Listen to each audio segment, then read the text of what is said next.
Shoot him.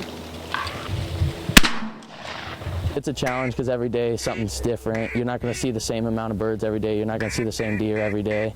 It's just a challenge.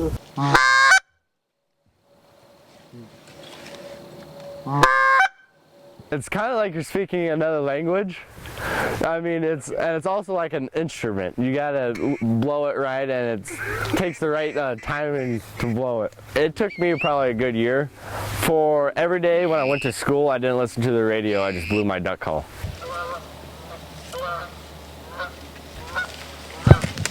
Throw something at him.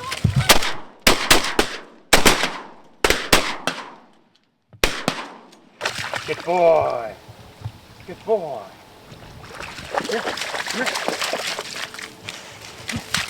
The thing about hunting, it's not always about killing an animal.